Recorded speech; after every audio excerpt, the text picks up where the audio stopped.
I've joked with a lot of people. If I wrote a book and said, hey, if you want a better life, rub peanut butter all over your body every night before you go to bed and things are going to get better. Well, unfortunately, there's a certain portion of the population where that's actually going to work for them, and they're going to think it's a great idea. Especially if you have dogs. Yeah. Cool. Welcome to the New Age Human Podcast, where we have deep conversations about life.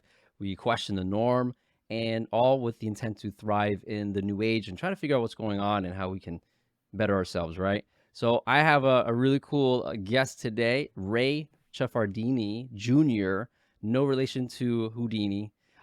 He's an NLP coach. To give you some cool background on what he's certified in, he's certified in the Association for Integrative Psychology as a trainer of Neuro-Linguistic programming, mental and emotional release, and hypnosis. So welcome to the show. Thanks for coming on, Ray. John, thanks for having me. I am excited to have this conversation with you. I've heard of neuro-linguistic programming. From most of what I understand, a lot of it is talking to yourself in the mirror. That's my experience of it. And I remember someone telling me to try it, and I'm like, I don't know if I can do that. Just at 5 o'clock in the morning when it's dark out and you're by yourself, there's an echo, and my bathroom is connected to my neighbor's bathroom. So they're probably going to hear someone shouting in the morning, and very self-conscious. So I wanted to actually see if you could share your story of how you got into NLP, because that's a very specific thing, and it's a very, I guess you could say, alternative way to finding your why and finding yourself and getting into your mind. So could you share us your story in that? Absolutely. And it is funny you mentioned that you heard that I was talking to yourself in the mirror. Anytime I'm big into crime shows like SVU, I watch The Mentalist, and shows like that, they seem to always have an episode about someone using NLP to do like heinous things. And it's so and you're I've read a evil. lot. Okay, cool. Yeah, exactly. Yeah, exactly. That's what this show's about, right? Manipulation and taking advantage of others. So yeah, my background and how I got into NLP. So my journey of personal development, if I had to segment it, I really believe that personal development is something we're doing all the time. And I really got into reading and things like that when I was in college. Started with some personal development books that I think they'd be labeled. And I started working with a company while I was in college and moved up the ranks. And as I was moving into leadership, it was a sales company. I noticed this professionally first, and then noticed it in my personal life, that I was working with a lot of people who were here and they desired to be here. Mm. And what I saw was them constantly trying to close that gap and then falling back to old habits. And they weren't able to make the change that they desired. And it took me, 20 something years to notice that professionally. And then I realized that I saw people in my life, myself too, doing that yo-yo results financially with health and fitness, things of that nature. People who desired to create change, and then they did it for a little bit of time, and then they fell back on old habits. So like, there's got to be a way to do this, right? People create change all the time, and how can we do it intentionally? And I was fortunate that my first coach introduced me to NLP. I had a business coach, and he used some of the techniques, and a lot of people are familiar with Tony Robbins. A lot of what he uses is NLP. He just doesn't really call it that anymore. And so he introduced me to it. I started using it. I'm like, well, this is kind of what I was looking for, help other people create change. So I started, he recommended the company that he was trained by. So I went to the training, 4-day training, was certified as a practitioner of NLP.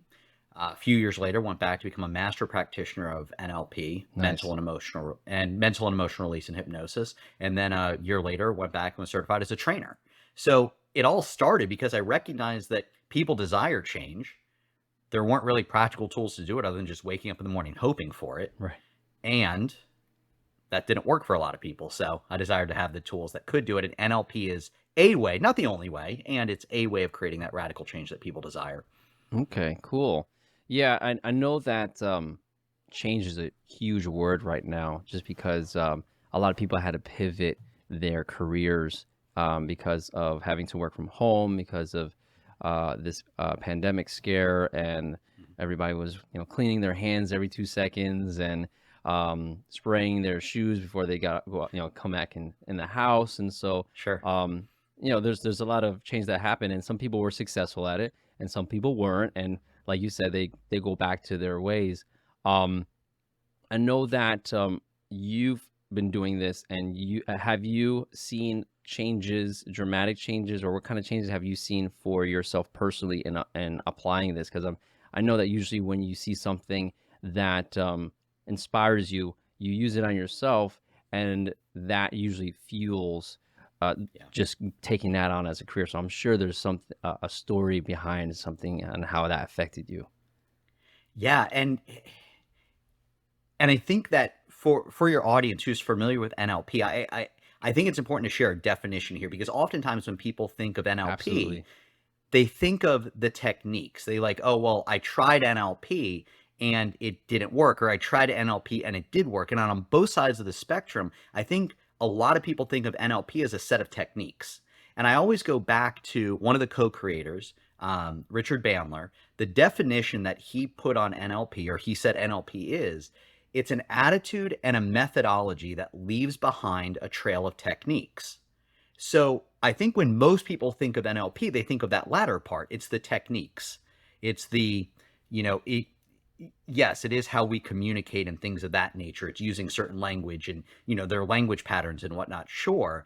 The first part, though, is what I often focus on with clients. And this is the part that had the biggest impact in my life, to answer your question. It's the attitude of curiosity. It's the attitude of relentlessness in pursuit of a goal. And it's a methodology of modeling other people's behavior that when they went about creating it, to the best of my discernment, it wasn't, hey, let's run this through the scientific method. It wasn't like laboratory results.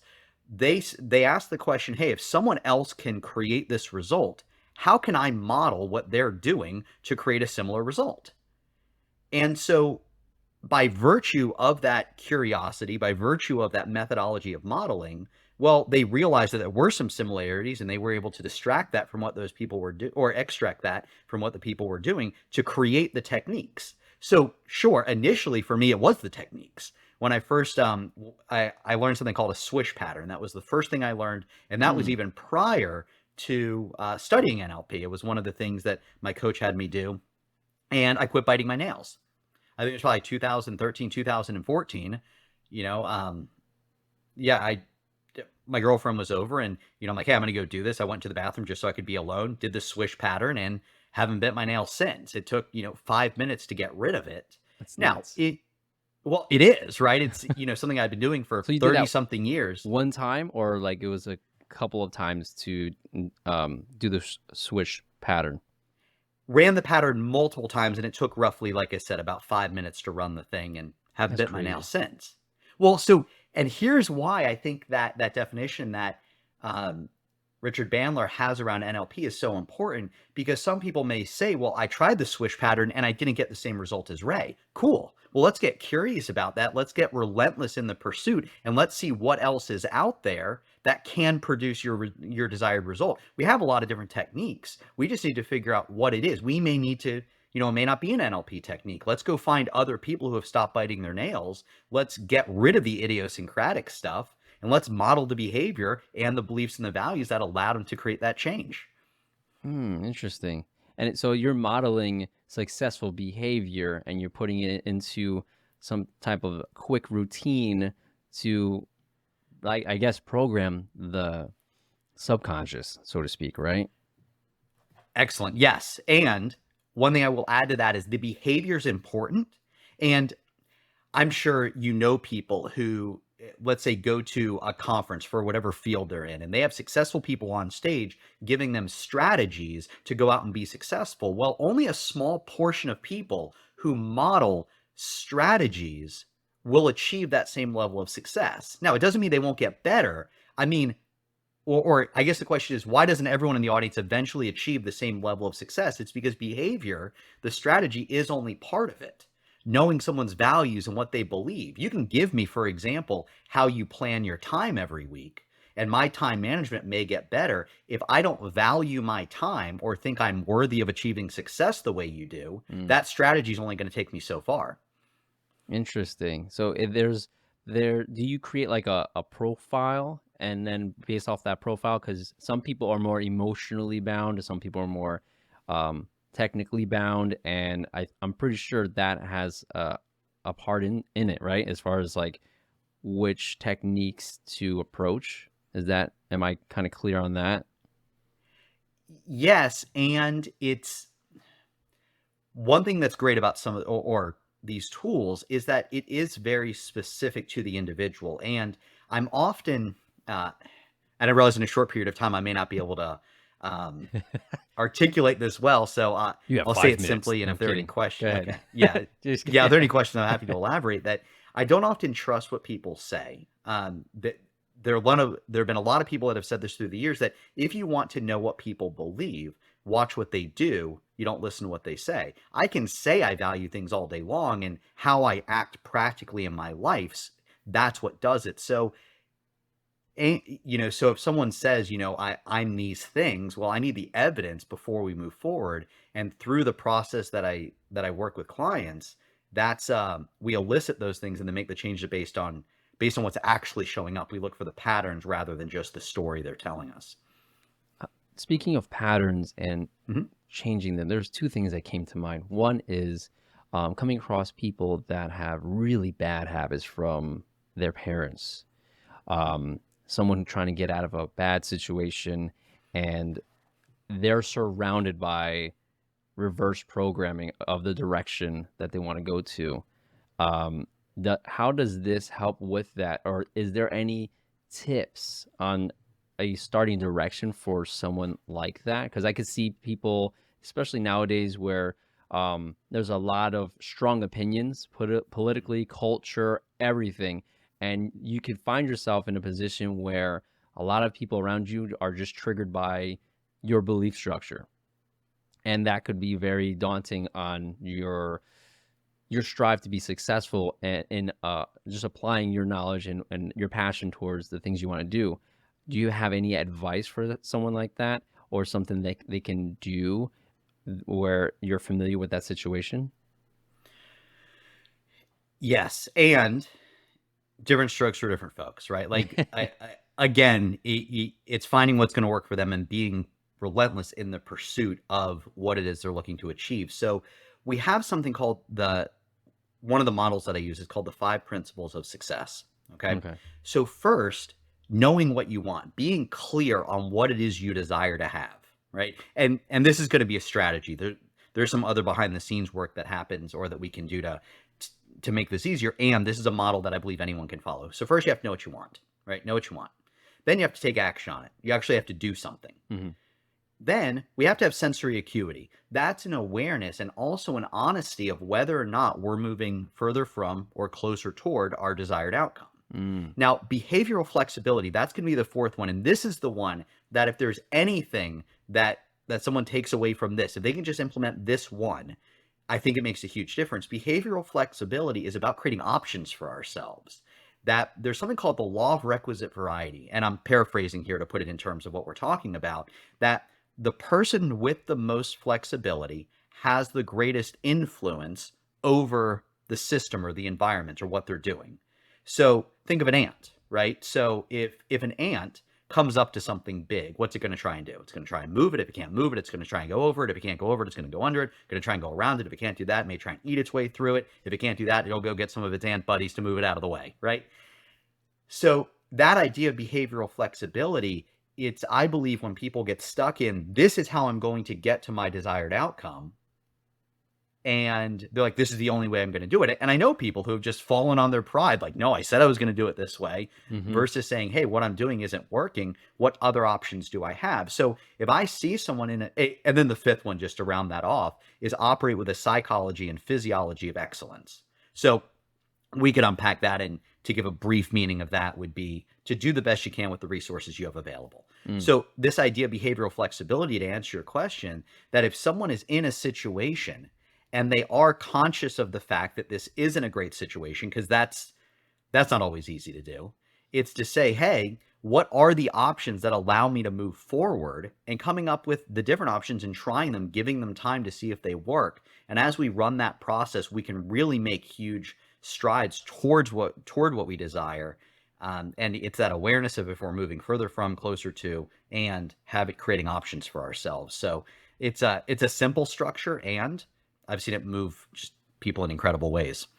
That's amazing way to put it, because it's exactly what's needed. And it's interesting how you said that someone who has a lot of flexibility, I forgot the exact phrase, Mhm. but the more flexibility you have and the more open-minded you are at solving a problem, the more successful and the more influence you have over your environment, which was big for me. And maybe it's because I'm a Capricorn, and apparently Capricorns like controlling things, but who doesn't like having the ability to at least have an influence over your environment, especially if the environment is something that's not to your liking, right? Mhm. Um, what kind of trend do you see with your clients as far as the direction that they need help with more nowadays? I'm very curious.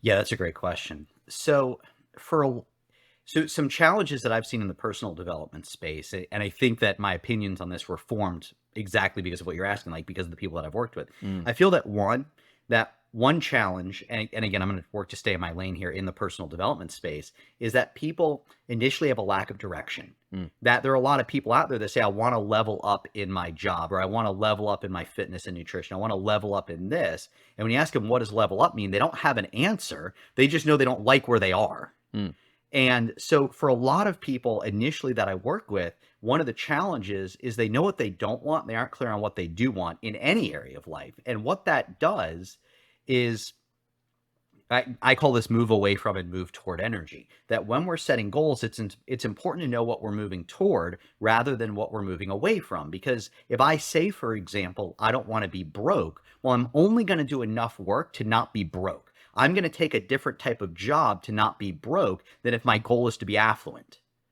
mm. So that's what creates the breakthrough. It's moving toward what we desire rather than or moving away from what we don't want. So, and by virtue of that lack of direction, what I see happen is and again, staying in my lane in this personal development space, Hey, they if you want to become go out of your dependent. lane, go for it, man. We're human, we have experiences. But yeah, Yeah, I see that's what you're fair. saying. Yeah. So, and then what that does is it creates a dependency on personal development. That I see people using personal development to feel better, not be better. And I see a lot of people, for example, and I see this on my Instagram feed and just other places where every morning they're like, well, I meditated, so I wasn't anxious throughout the day. Well, imagine if you woke every day with a headache and I just told you, we'll take 2 aspirin so you could go about your day. Well, eventually I would hope you would just ask, how do I not wake up with a headache? Right.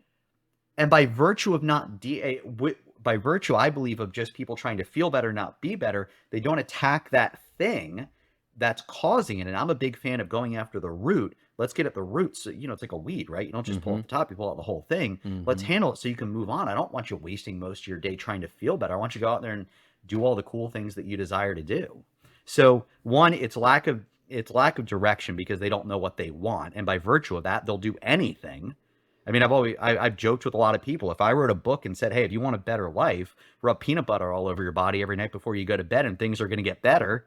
Well, unfortunately, there's a certain portion of the population where that's actually going to work for them and they're going to think it's a great idea. Especially if you have dogs. Yeah. I had a client say the exact same thing. Yeah. Yes. Yeah. You gave a lot of people in the audience some ideas, so that should be interesting. I don't know if I need to explicitly say it then. I'm not endorsing anyone rubbing peanut butter all over their body before they go to Just bed. make sure it's organic, right? Yeah. Yeah. Be healthy about it if you're going to do it. I prefer Yeah. almond butter. No.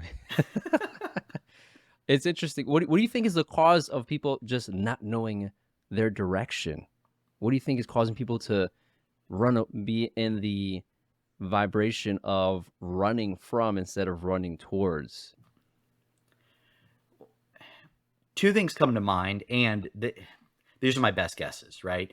I think initially early on in life, let's say, and I've seen parents do this, as I've grown up, where a kid will eat dinner, and then an hour later they're like, "I'm hungry," and the parent will say something like, "Oh, well, why are you hungry? You just ate an hour ago." So they start questioning, "Well, am I hungry? Am I not hungry? Like, should I be hungry?" So I think early on we're kind of like we start to question things about ourselves by virtue Mm, of how people respond to us. mm, Um, the the other part is because I think it's easier to know what we don't want. Like I don't have a lot of money, so I don't want that situation, so I want this situation, right? mm. There's I That's my best guess on that question. That I think it's just easier. It's yeah, and I did this. People ask, well, why are you working out? Well, it's not really because I want to lose weight, and I just knew why it wasn't. I wasn't clear on why it was, and there, yeah.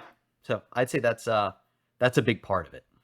Yeah, it does seem like our culture is a lot of don't do's instead of a do this.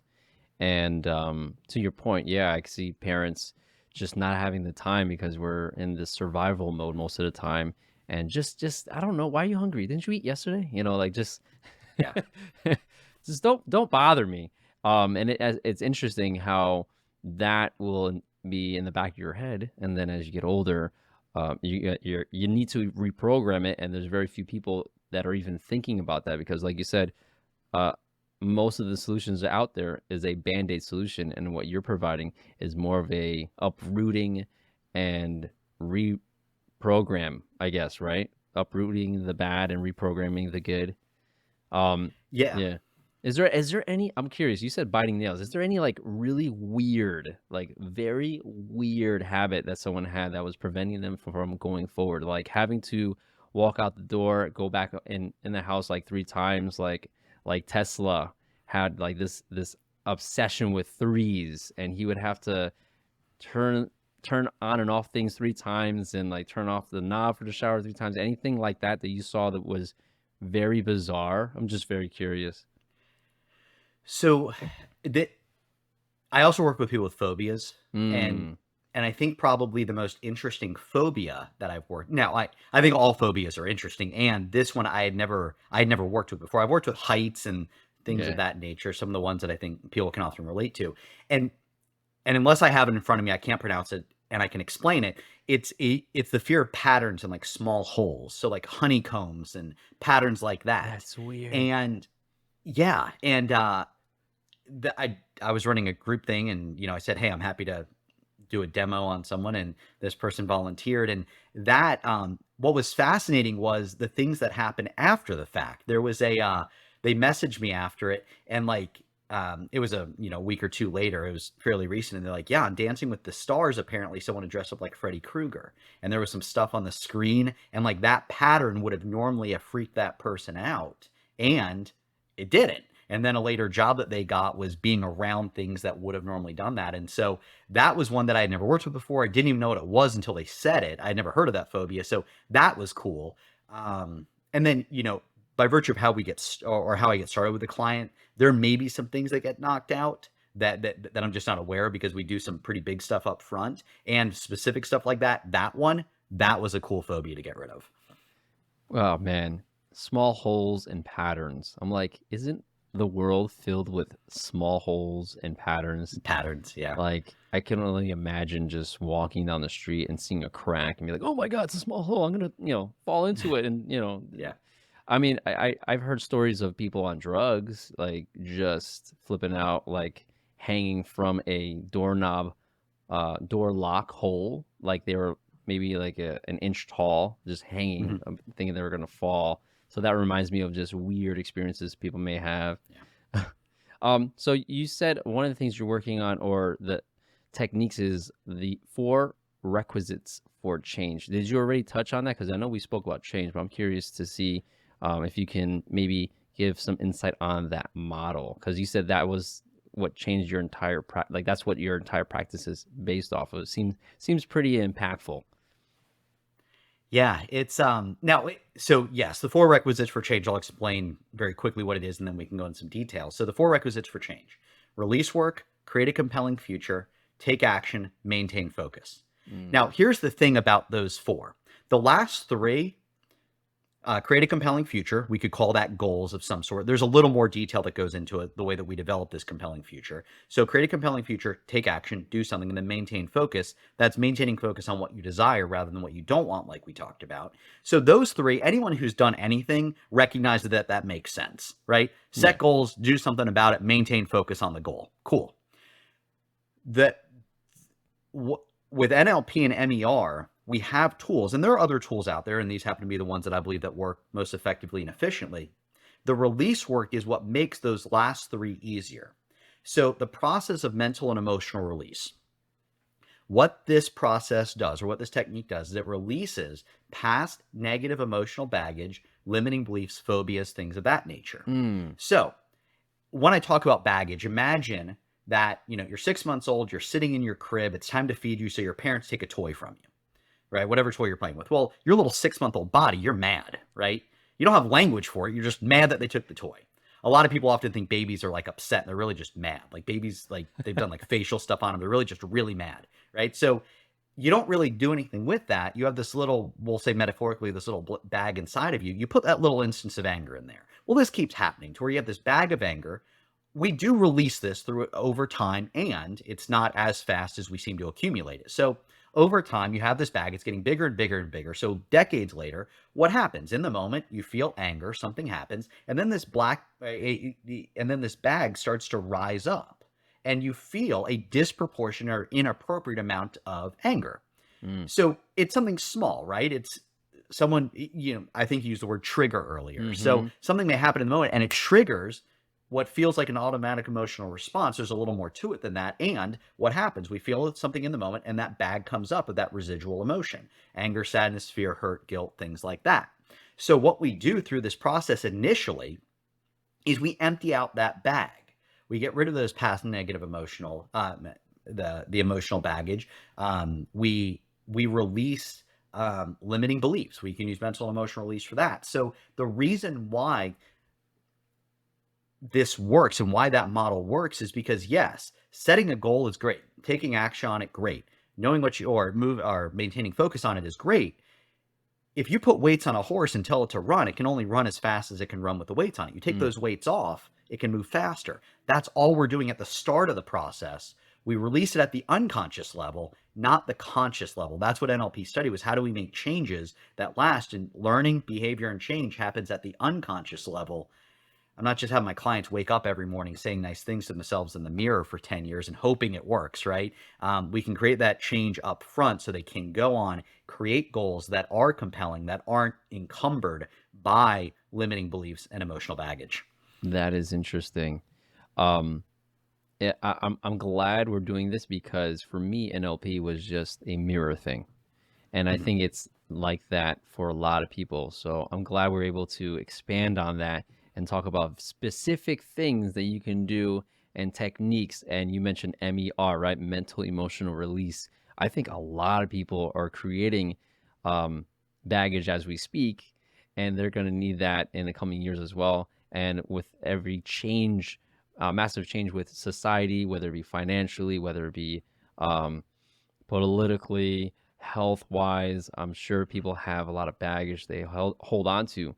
Um, do you think, or what are your thoughts on the energetic side of things? Where do you feel that, or have you seen any instance where emotional baggage is a physical thing, where because of something that happened in the past, it affected them physically? Do you know where I'm coming from? Yes. So, yes. Okay. So, yes, absolutely. So, I'm a fan of Dr. John Sarno. Okay. He wrote the book called The Divided Mind. And what I'm about to say, I want to make sure that this is clear because he's taken a lot of heat for this, I believe, that a lot of what we experience is psychosomatic, not meaning that people are making it up. I would never like there'd be a lot of arrogance in my part to say, oh, well, you're just creating that yourself. I don't believe that. And yes, I do believe that the emotional baggage we carry, that will manifest in other ways. I mean, angry people may experience heart attacks at a greater Mm. rate, things like that, right? So yes, absolutely. When so I've had people come to me and they're like, Ray, can you fix me? I'm like, well, you aren't broken, right? So there's no fixing. The way I like to think of it, if I were to break up the human person into 4 different parts: spiritual, mental, emotional, physical. Well, imagine a pipe, and you have the spiritual, mental, emotional, physical, just SMEP written down the pipe, Mm-hmm. right? Well, if water or whatever you're pushing through the pipe isn't flowing, you wouldn't say the pipe is broken. You would say the pipe is clogged. So we have different techniques to alleviate the clogs at any of those levels, which allow things to flow. So yeah, I mean that the mind body connection, if I start thinking about things that make me anxious, I'm going like I can bring about anxiousness. If I Mm-hmm. start thinking about things that are happy, I can do that by changing what's going on in my mind, which does have a physical effect to my body. Interesting. Yeah. I've heard stories of certain emotions are attached to different parts of the body or different organs. Have you heard of that? Just I curious. have, and I haven't studied it, so I'm Okay. not yeah, not well educated on that. But are you at least intrigued by that? Because that's intriguing to me. I'm just curious. As a person who Mhm. um, processes things and a lot of solutions in the mind, how do you how do you feel about that? Do you feel like it's something that could be potential to look into, or what are your thoughts? Just curious. Yeah, that's a great question, and I mentioned mental and emotional release. Like it is very much it does have a lot to do with mind. I have other people who do more things that are more somatic or kinesthetic, right? So Mm, I respect the other modalities, and the way that I kind of see the world and what I've come to believe, that it's it's coming from the mind, that there are now meaning if someone were to come to me and say, hey, my spleen hurts because I feel this way, and I'm making up that example, right? If they were right, to right. say that, I'm still going to dig in and do the same process, and by virtue of that, releasing the mental and the emotional baggage, that's going to, again, all 4 parts of us affect one. And if you change one part of life, it has a that ripple effect or butterfly effect, whatever you want to call it, in other areas. So it's my belief system is that when we start here, it does have a ripple effect, Mm-hmm. as I'm confident that my friends who do things in other modalities, they believe that, hey, if you start with the body, I've had people say, if you want to heal it, you have to feel it. Right. Well, my belief is I'm not going to put someone back through the trauma when I can do it in the mind. I don't need anyone to relive anything that may have created it. So we have different views. I'm always open to learning, and I'm always open to seeing the evidence. And I've changed my mind on a lot of things. So I'm always willing to explore. That's cool. And I do feel that everybody, like you said, different strokes for different folks. Everybody Hmm. has uh, a good way that works for them. And so there's tons of approaches to the same issue. And I feel people would naturally gravitate towards a solution that would best fit for them. So anybody listening, if anything, if you get triggered by any of this, because I got triggered a couple times, Yeah. in a good way, in a very good way. Not like, okay, so I'm gonna do some crazy stuff after I get off the call. Yeah. um, I forgot my I I totally lost my my train of thought. So I don't know what I'm gonna listen to this. I'm gonna be like, oh my god, he was going there, and then he just totally skipped. I was thinking that this is the first time we're meeting, and Mhm. you have a lot of energy and a lot of personality that's coming through.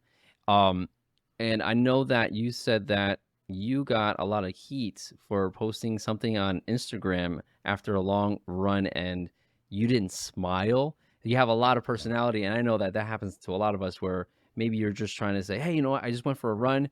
Look at this. You can do it too. And then you weren't smiling, but I guess it was a weird or funny situation to happen to you. Yeah. And I appreciate asking about that. So I was this was 2015 maybe. I was training for a marathon, right? I was Ooh. training for a marathon, and I just gone on a long run, and I posted on Instagram as I was doing. I was posting my runs each day and just letting people know what I was doing. And I posted a picture. I wasn't smiling, and and and someone called me out on it. They're like, "Ray, you aren't smiling." And at that moment, I'm like, and so there's a book that I absolutely love. It's called The Practicing Mind. And I hadn't read it at the time, and Mm, this is the best language that I can do now. That we often hear be present. And I think oftentimes we hear these things like be present or like be in the moment.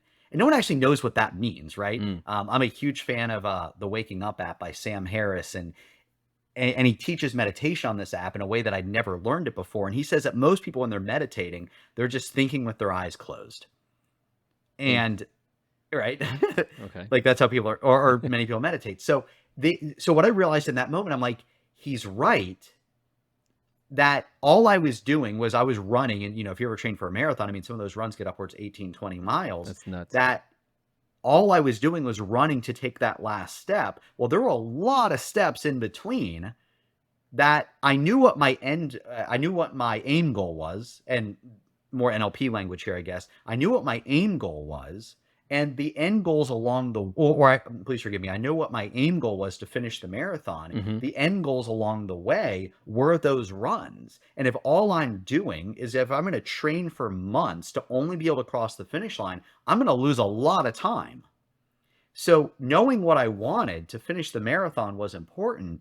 And in that moment, he's like, you aren't smiling. I'm like, you're right. Am I not going to smile for the next 4 months while I'm training? Like, I need to enjoy every step. And where my mind went was, if I'm sitting down, and I'm not perfect at this by any stretch of the imagination, so I'm not floating above the rest of you as I say this, that it's, if I'm having dinner with someone, well, the dinner is going to come to an end. Am I going to spend that 60 minutes on my phone, or am I going to be there for the dinner? Am I only there to finish the dinner, or am I there for every moment? This podcast, am I only here to just say I did a podcast, or am I here to enjoy every moment as we're talking and be present? So by virtue, my belief is, and this is what I took away from that, was that the only way to be present is to know eventually where I'm going, because those goals and that aim goal is what allows me to be appropriate in the moment. And ever since, he just put, like, you aren't smiling or something like that. And people can go back on my Instagram or Facebook or whatever and see that. I'm looking for it. Was that simple, and just boom, everything else started to make sense. Wow. Yeah. I've used that technique to be present so that I can increase my ability to remember the moment.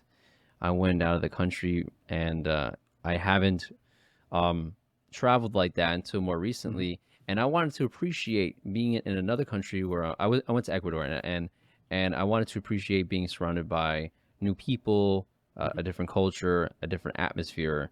And what is your process to being in the moment? Do you take a second to be conscious of it? Do you take a whiff of the air so you can kind of smell it?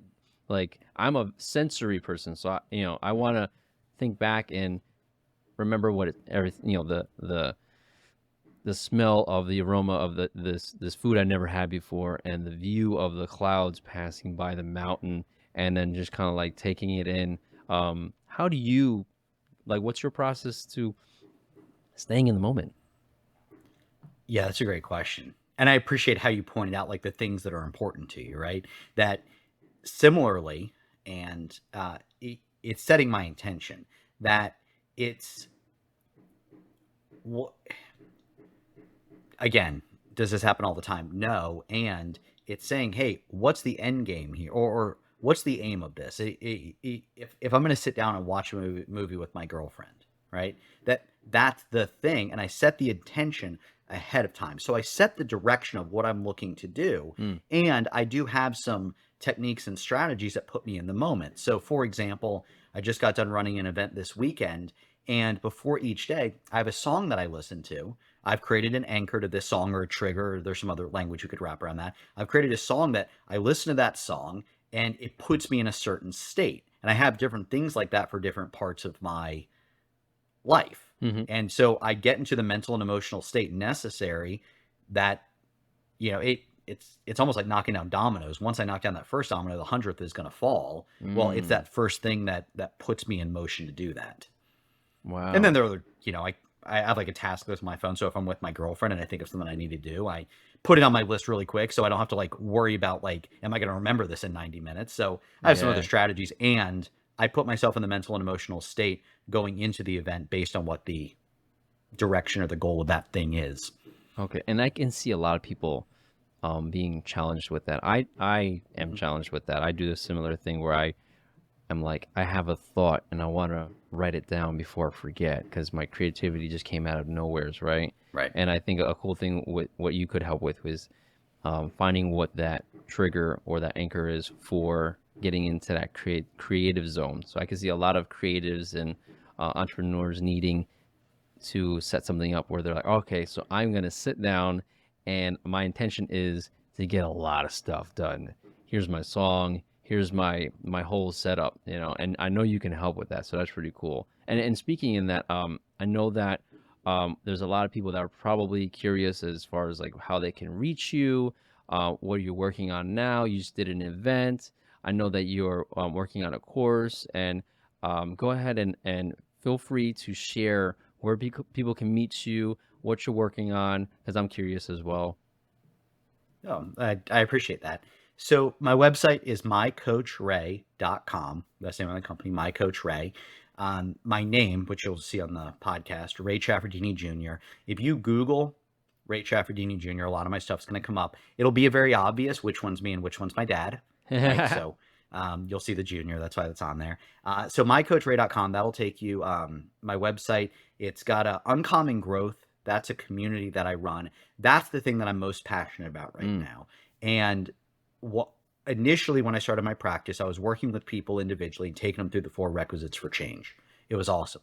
Well, I learned how to do it in groups. So now we have a community where we're constantly cycling people through those 4 requisites for change. And the cool thing about it is it's people from different walks of life, different industries that are just creating radical change and just doing really, really cool things in their life. So mycoachray.com, that's my business website. And if you go to rayciafardini.com, that takes you to my link tree, and there are a ton of free resources on there. So yeah, those are the 2 big ones, and I appreciate you letting me share those. No problem. And I'm going to check it out too. Real quick, why would we see your father? What is he doing? Oh, it's just there aren't a lot of Ray Ciafardinis. Oh, okay. So you're like, Yeah, yeah, it's that's my it. family. I think I was. Yeah. Were you the first person with your last name on Facebook? Just curious, because I was. I do not think I was. There are a lot of Ciafardinis out there, apparently. I just don't know any of them other than my family. Oh, interesting. That's cool that you were the first. Yeah, and I was good with MySpace. I was good. I was happy. Yeah. And then I was in college, and they're like, "Hey, check out Facebook." I'm like, "Oh, come on." I don't think that's gonna go anywhere. It's like that's not. No one's interested in that. But I'll make an account, whatever. Yeah. I'm too busy, choosing the next best song to play on my MySpace and updating my top 5 friends. Yeah. Who no one cares about Facebook and showing photos of like you and like your thoughts. Like who would ever, Fast forward. I do miss the music. I do miss the music on MySpace. That was fun going to people's pages and listening to their songs. Yeah, you're like, oh, you're just like me. Yeah. Oh, well, thanks again for hopping on and sharing your story, sharing what you're doing, giving us some tips. I appreciate it. And yes, it's more NLP is more than staring yourself in the mirror and embarrassing yourself at 5, 6 o'clock in the morning, for sure. And you made that very clear. I was like, all right, I wanted to get further into it. I'm like, I know there's more, but I never dove into it that deep. So I think this is pretty cool. I appreciate your time. I hope everybody appreciated this. If you like what you heard today, feel free to give it a like, share it with your friends. I think 5 stars helps us reach more people. So if you want to help with the effort and helping us thrive and prepare for the new age, go ahead and give us 5 stars. So until then, we will see each other again, and potentially maybe we'll see Ray again. We'll see if he's down. If you're down, because I know that we just scratched the surface. So yeah, thanks for coming on, man. Thanks, John. This is great. Yeah, great chatting.